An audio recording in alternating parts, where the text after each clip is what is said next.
ADHD. So attention deficit hyper activity disorder.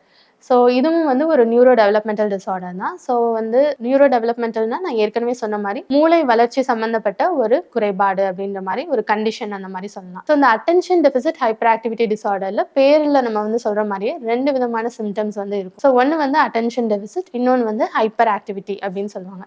Attention deficit அப்படின்னா வந்து கவனக்குறைவு, ஹைப்பர் ஆக்டிவிட்டி அப்படின்னா ரொம்ப துருத்துருப்பு அதிகமா இருக்கு அப்படிங்கிற மாதிரி. ஸோ இந்த மாதிரியான ஒரு ப்ராப்ளம் வந்து எந்த மாதிரி குழந்தைகளுக்கு வரும் அப்படின்னா வந்து இதுக்கும் வந்து காரணங்கள் வந்து நிறைய ஸ்டடீஸ் ஆய்வுகள்ல வந்து என்ன சொல்லியிருக்காங்க, இதுதான் ஒரு பர்டிகுலர் ரீசன் சொல்ல முடியாது. அதாவது மரபணு ரீதியா வரலாம், இல்ல வந்து குறை பிரசவமா ப்ரீமெச்சூரிட்டியா அந்த மாதிரி அந்த குழந்தை பிறந்திருக்கு, அந்த மாதிரி இருக்க குழந்தைகள், லோ பர்த் வெயிட் அந்த மாதிரி இருக்க குழந்தைகளுக்கும் இந்த மாதிரி வரதுக்கு வாய்ப்புகள் இருக்கு. இல்ல நியூட்ரிஷனல் டெஃபிஷியன்சி அந்த மாதிரி வந்து சொல்லுவோம். ஸோ அந்த சத்து குறைபாடு இருக்க குழந்தைகளுக்கும் இந்த பிரச்சனைகள் வரதுக்கு வாய்ப்புகள் இருக்கு.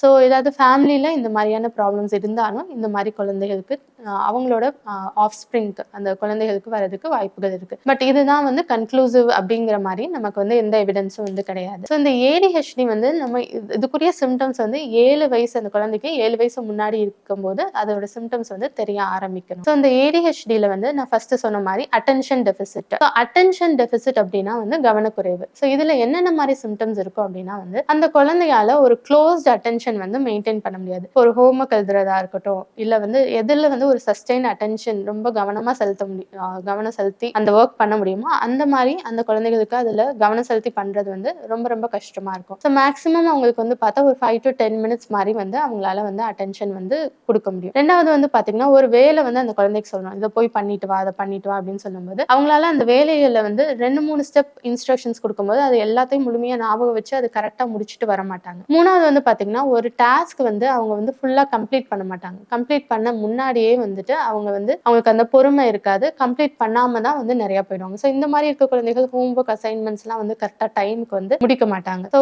இந்த மாதிரி கொஞ்சம் ப்ராப்ளம்ஸ் வந்து இருக்கலாம். ஸோ அடுத்தது வந்து பாத்தீங்க அப்படின்னா வந்துட்டு ஒரு டாஸ்க் ஏதாவது அவங்களுக்கு ஆர்கனைஸ் பண்ணி இந்த சீக்வென்ஷியலா இதுக்கு அடுத்து இது அப்படின்னு பண்ணும்போது ஸோ அதுலயும் அவங்களுக்கு வந்து டிஃபிகல்ட்டா இருக்கும். அவங்களால வந்து ஒரு ப்ராப்பரா ஒரு சீக்வென்ஷியலா அந்த டாஸ்க் வந்து ஆர்கனைஸ் வந்து பண்ண முடியாது. இந்த மாதிரி இருக்க குழந்தைகளுக்கு வந்து நம்ம ஏதாவது பேசணும் அப்படின்னு சொன்னா கூட அவங்க அது காது கொடுத்து கேட்க மாட்டாங்க. நம்ம ஏதோ ஒன்று பேசிட்டு இருப்போம், ஆனா அவங்க கேட்காத மாதிரியே இருக்க மாதிரி வந்து இருக்கும். ஸோ இந்த மாதிரியான சில அறிகுறிகள் இருக்கும். அவங்களோட ரொட்டீன் ஆக்டிவிட்டி ஈஸியா வந்து ஃபர்கட் பண்ணிடுவாங்க. ஸோ ஸ்கூல்ல வந்து இன்னைக்கு ஏதோ வந்து எடுத்துட்டு வர சொல்லியிருந்தாங்க அப்படின்னா கூட அவங்களுக்கு வந்து ஞாபகம் வச்சுக்க கிடையாது, அந்த ஒரு கெப்பாசிட்டி வந்து கிடையாது. அவங்களோட பொருட்களை ஈஸியா வந்து தொலைச்சிடுவாங்க. பென்சில், ரப்பர், பேனாலாம் ஈஸியா அடிக்கடி தொலைச்சிட்டு வந்து வந்துருவாங்க. ஒரு ஆக்டிவிட்டியில கவனம் செலுத்தி பண்ணும்போது அவங்களால ஃபுல்லா அதில் ஃபோக்கஸ் பண்ணி பண்ண முடியாது. ஈஸியா வந்து டிஸ்ட்ராக்ட் ஆயிடுவாங்க. வெளியில ஏதோ பாட்டு சத்தம் கேட்டாலோ டிவி சத்தம் கேட்டாலோ அந்த பக்கம் வந்து பார்க்க ஆரம்பிச்சிடுவாங்க.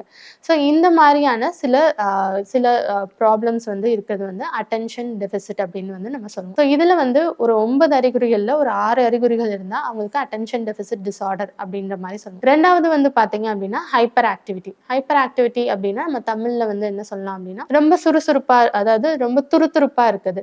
ஒரு இடத்துல வந்து நிதானமா உட்கார மாட்டாங்க. இப்ப கிளாஸ் ரூம்ல எல்லாம் எல்லாரும் அமைதியா உட்காரணும் அந்த மாதிரியான ஒரு செட்டிங்னாலும் அவங்களால பொறுமையா அந்த இடத்துல வந்து உட்கார முடியாது. ஈவன் வந்து உட்காரும் போது கூட கை கால் அசைச்சுக்கிட்டே கூட உட்கார்றதுக்கு ஏதாவது வந்து அவங்களால ஸ்குவாமியா இருப்பாங்க, ரெஸ்ட்லெஸ்ஸா இருப்பாங்க. ஏதாவது பென்சில் எடுத்து நோண்டுறது, இல்ல வந்து ஏதாவது பொருட்கள் முன்னாடி இருந்துச்சுன்னா அதை எடுத்து கையில வச்சுட்டு விளையாடிட்டு இருக்குது, ஃபிட்ஜெட்டிங் மாதிரி வந்து பண்ணிட்டு இருக்குது, அந்த மாதிரி இருக்கும். அங்கேயும் இங்கேயும் ஓடிக்கிட்டு வந்துக்கிட்டு அப்படி இருந்து இருப்பாங்க. ஒரு சேரு ஏதாவது டேபிள் இருந்துச்சுன்னா அது மேலே ஏறுறது இறங்குறது. ஸோ இதெல்லாம் பார்க்கும்போது அந்த குழந்தை வந்து ரொம்ப சேட்டை பண்ணுது அந்த மாதிரி வந்து நமக்கு யோசிக்க தோணும். ஸோ ஒரு ஒரு விஷயத்துல வந்து அவங்க வந்து ஒரு கேம் வந்து விளையாடுறாங்க ஸ்கூல்ல அப்படின்னா அவங்க டேர்ன் வர வரைக்கும் அவங்களால வெயிட் பண்ண முடியாது. ஏதாவது டீச்சர்ஸ் வந்து கொஸ்டின்ஸ் வந்து கேட்குறாங்கன்னா அந்த கொஸ்டின்ஸ்க்கு வந்து அவங்க கம்ப்ளீட் பண்ணி முடிக்கிறதுக்கு முன்னாடியே இவங்க வந்து ஆன்சர் வந்து சொல்ல ஆரம்பிச்சிடுவாங்க.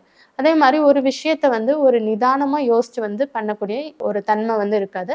ரொம்ப இம்பல்சிவா உடனே வந்து அதை யோசிக்கிறதுக்கு முன்னாடியே அந்த விஷயத்த பத்தி ஆக்ட் பண்ணிடுவாங்க. எப்பயுமே வந்துட்டு ஒரு மோட்டார் போட்டு நம்ம ஓட வச்சா எப்படி இருக்கும் அந்த மாதிரி ரொம்ப ஓடிக்கிட்டே இருக்கிற மாதிரியான அறிகுறிகள் இருக்கும். இது வந்து ஹைப்பர் ஆக்டிவிட்டி டிஸார்டர். ஸோ இப்போ இந்த ஒரு குழந்தைக்கு வந்து 2 விதமான பிரச்சனைகளும் இருக்கலாம். அட்டென்ஷன் டெஃபிசிட்டும் இருக்கலாம், ஹைப்பர் ஆக்டிவிட்டி டிஸார்டர் இருக்கலாம். ஸோ அப்போ ரெண்டு attention deficit hyper activity disorder அப்படின்ற மாதிரி நம்ம சொல்லுவோம். ஸோ இதற்குரிய ட்ரீட்மெண்ட் வந்து என்ன அப்படின்னா, இந்த மாதிரி சிம்டம்ஸ் இருந்துச்சுன்னா டெஃபினட்டா டாக்டர் போய் பார்க்கறது ரொம்ப அவசியம். ஸோ நம்ம வந்து ஒரு ப்ராப்பரா வந்து அந்த குழந்தைக்கு அசஸ் பண்ணி எந்த அளவுக்கு சிவியரா இருக்கு அப்படின்ற மாதிரி வந்து பார்ப்போம். இப்போ மைல்ட் டு மாடரேட் லெவல்னா அந்த அட்டென்ஷனை வந்து என்ஹான்ஸ் பண்றதுக்குரிய, கவனத்தை வந்து அதிகரிக்கக்கூடிய பண்ணக்கூடிய சில ஆக்டிவிட்டிஸ், அதே மாதிரி துருதுருப்பை வந்து ஹைப்பர் ஆக்டிவிட்டியை கம்மி பண்ணக்கூடிய சில எக்ஸசைசஸ் வந்து சொல்லுவோம். இதே இது வந்து இன்னும் கொஞ்சம் ரொம்ப சிவியரா இருக்கு, இவங்க ஸ்கூல்ல, வீட்ல, அதே மாதிரி வேற எங்கேயாவது ஃபங்க்ஷனுக்கு எங்கேயாவது போறாங்க, வெளியிடங்களுக்கு போறாங்க, எல்லா இடத்துலயும் இந்த பிரச்சனை வந்து ரொம்ப எவிடென்ட்டா இருக்கு, அவங்களுக்கு வந்து அவங்களோட டே டு டே லைஃபை வந்து ரொம்ப பாதிக்குது, அந்த மாதிரி இருக்க பட்சத்துல வந்து நம்ம என்ன பண்ணணும் அப்படின்னா மெடிசின்ஸ் வந்து கொடுக்கணும். ஸோ அதுக்கு வந்து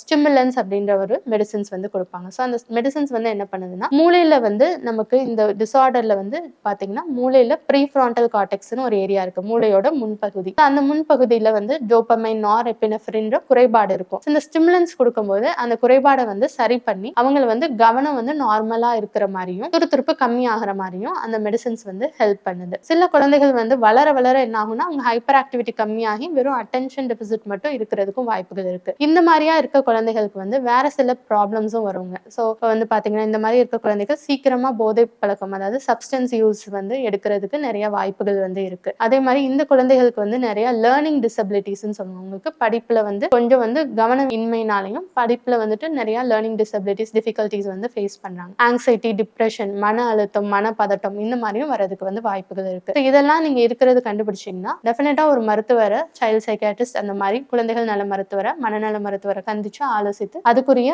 கரெக்டான ட்ரீட்மெண்ட் வந்து அவசியம் பெறுறது ரொம்ப முக்கியங்க.